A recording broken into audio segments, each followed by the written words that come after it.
தெரியாது. வாழ்க்கையின் ரகசியம் தெரியும். ரொம்ப அற்புதமான விஷயம் அது. உங்களுக்கு இது வந்து கேவலமாக தெரியலாம். வாழ்க்கையில் அடுத்த வினாடி எனக்கு என்ன நடக்குன்னு உண்மை தான். ஒவ்வொரு சனப்பொழுதுமே எனக்கு தெரிஞ்சதோடு வாழ்ந்துன்னுக்கிறேன். ஆனால் தெரியாதுன்னு வாழும்போது தான் ரொம்ப அற்புதமாக இருக்குது. சாத்தியமானவர் கேட்குற ரொம்ப சாத்தியமான விஷயம் இது தான். இப்போ இங்கே எனக்கு நோ தகவல்லாம் தெரியும். நான் தகவலாம் சொல்கிறேன். இந்த தகவல் சொல்லணும்லாம் ஏற்பாடு பண்ணி வச்சுக்கிறேன்னு நினைக்காதீங்க. எனக்கு தெரியாது. சண்முகம் ஞாபகத்துக்கு வருவார், மாட்டுக்கறி ஞாபகம் வரும்னு எனக்கு தெரியாது. ஒருத்தர் இப்படி வருவாருன்னு எனக்கு தெரியாது. அவர் வந்து அவர் தம்பின்னு கூப்பிட்றாரு. அவர் வந்து நம்ம அட்டாக் பண்ணணும்லாம் இதை முன்முடிவு பெற்று பேசுறது சந்தர்ப்பம் தானாகவே அமையுது. தெரியாதுன்னு வாழும்போது என்ன ஆகுது? உனக்கான சந்தர்ப்பங்களை கடவுள் கொடுக்குறாரு. அந்த சந்தர்ப்பத்தை கையாளுறதுக்கும் உங்களுக்கு தெரியாது. அதையும் யார் தான் கொடுக்கணும்? அப்போது நான் எப்படி இருக்கணும்னா நேர்மையாக இருக்கணும். நான் யாருக்கே? எனக்கு. நான் பேசுகிறது எனக்கு புரியணும், மற்றவங்களுக்கெல்லாம் அப்புறம் புரியணும்.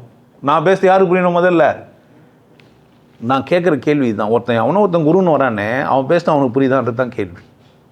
யாரோ ஒருத்தர் குருன்னு சொல்கிறீங்கல்ல, அவன் பேசுகிறது அவனுக்கு புரியுதா?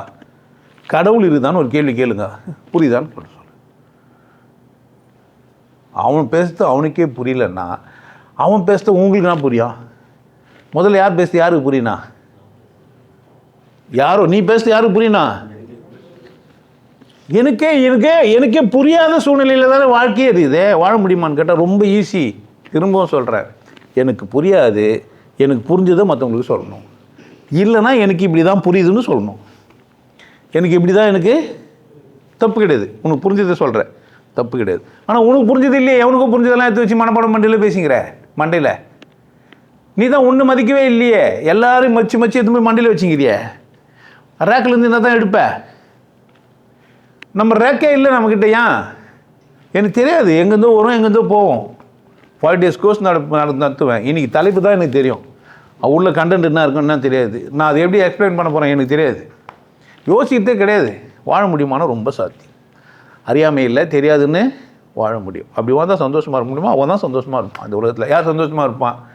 என்ன வேணால் நடக்கட்டும், நான் சந்தோஷமாக இருப்பேன். வரும்போது என்ன பண்ணிப்பான்? அது பிரச்சனையா? வரும்போது தானே, வர்றதுக்கு முன்னாடியே வர வச்சுக்கிறேன் நினப்பிலே.